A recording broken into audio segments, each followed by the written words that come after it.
नमस्कार, एक बार फिर स्वागत है खटीमा तक पर। आज बात करेंगे खटीमा में कानून व्यवस्था की।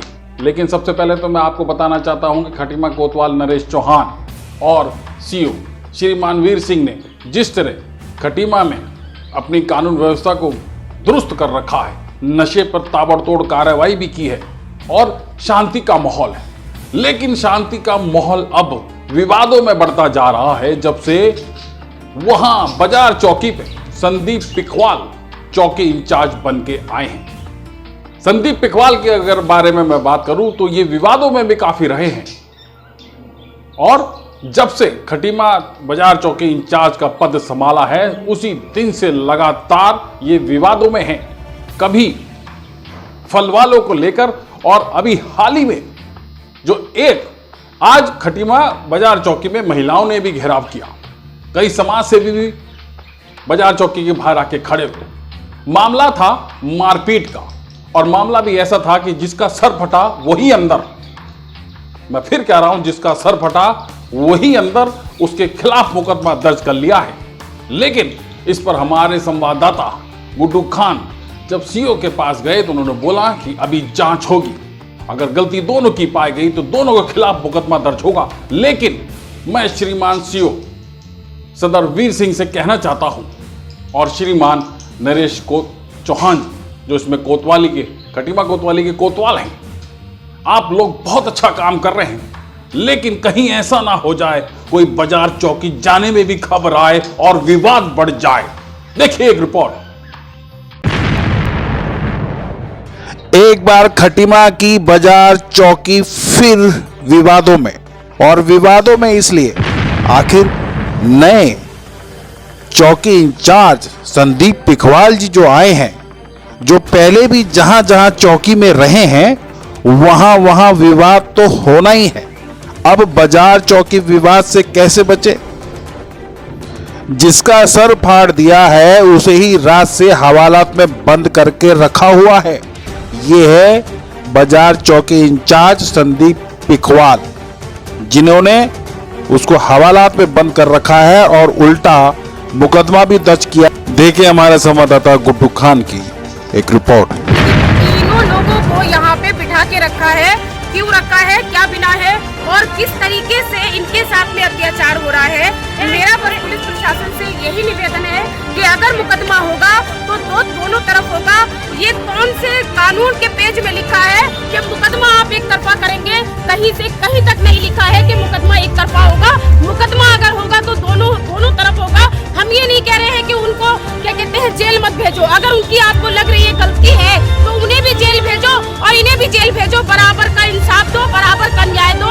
नूरी हिना हमेशा एक ही बात कहती है कि सच के साथ चलो और सच के साथ रहो, इंसानियत के साथ चलो।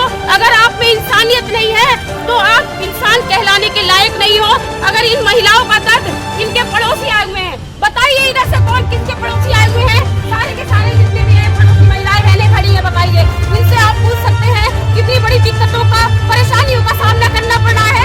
एक बार हम यहाँ पर फरमान के मैटर में भी हमने चक्कर पे चक्कर लगाया था, लेकिन एक तरफा मुकदमा करके उसे फरमान को जेल भेजा गया था। आज तक उसे न्याय नहीं मिला है, आज तक इंसाफ नहीं मिला है और हम इस न्यूज के माध्यम से यही कहना चाहते हैं कि इनको न्याय मिलना चाहिए और मुकदमा इनका जिस तरीके से उन पे मुकदमा हो रहा है, मुकदमा कर दिया है तो मुकदमे की मांग हम कर रहे हैं कि मुकदमा इनके तरफ से भी होना चाहिए।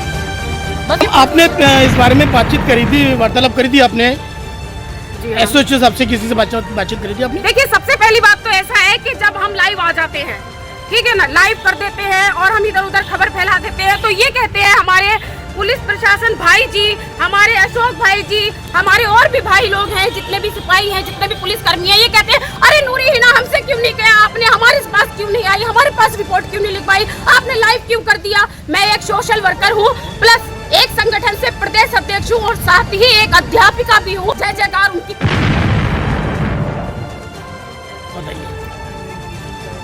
मैं ये कहना चाह रहा हूँ, ये लड़के के चोट लगी है शाहनाबाद पे, उसके सिर में चोट है। अब ये कहा जा रहा है कि उसने अपने आप मारा है। मैं नहीं था लड़ाई में, ये तो नहीं मैं कह सकता कि मैं लड़ाई में था, लेकिन कहीं ना कहीं उसका चोट लगी है सर में। सुनने मारा है कि सुनने में चोट लगी, उल्टियाँ आ रही हैं और उसको जेल भेजा जा रहा है।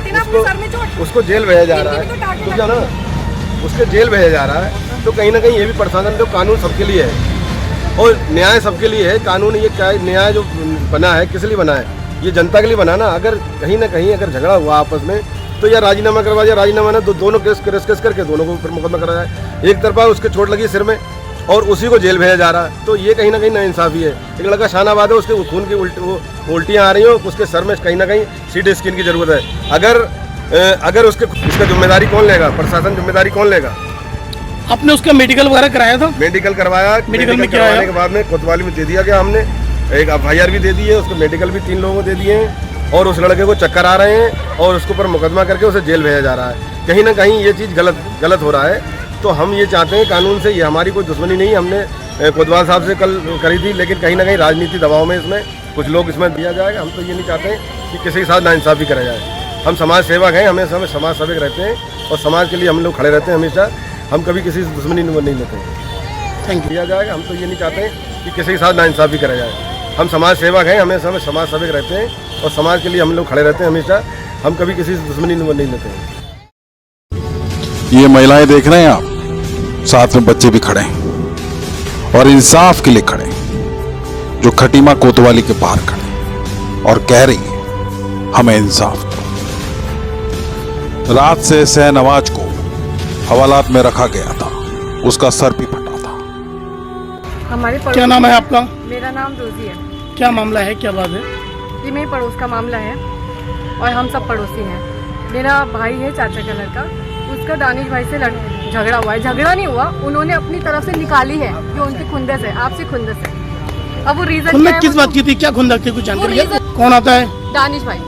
उस टाइम भी वो दारू पिए हुए थे, तो उन्हें होश ही नहीं था कि वो क्या कर रहे हैं क्या नहीं कर रहे हैं। मेरा भाई दरवाजे ये तो उनका दारू पी के आके कलेश करते हैं, ये तो उनकी प्रॉब्लम है। क्यों दारू पी के कलेश क्यों करते हैं, झगड़ा करते हैं हम लोगों से आके?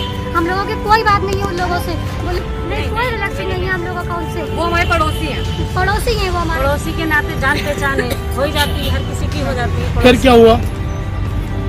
वो अद्धा लेके मेरे भाई की तरफ आए मारने के लिए, तो वो घर में चला गया। फिर वो अपने घर में अपने भैया को, अपने पापा को बुला के लेके आया कि देखो ये मुझे क्यों आ रहा है मारने के लिए। तो फिर इन सब लोगों ने उसे कहा भैया तो क्यों आ रहा है, लेकिन उन सबने पहले से प्लानिंग करके रखी हुई थी और उनकी बहनें जितनी भी घर की सारी औरतों को बाहर निकाल दिया उन्होंने, और जो उधर की औरतें थी उन्हें भी सबको इकट्ठा कर लिया और सबके हाथ में औजार दे दिए। किसी के हाथ में कुछ, किसी के हाथ में हॉकी, किसी के हाथ में चाकू, किसी के हाथ में पंच, सबके हाथ में कुछ ना कुछ था। पहले से सबकी प्लानिंग थी और जैसे ये लोग निकल के आए इन लोगों ने मारना स्टार्ट कर दिया। इन्होंने कुछ ही नहीं देखा कि कौन बचाने आ रहा है और किसे चोट लग रही है, कोई मतलब नहीं, क्योंकि दारू पिए हुए थे, इन्हें होश ही नहीं था। दोनों भाई थे।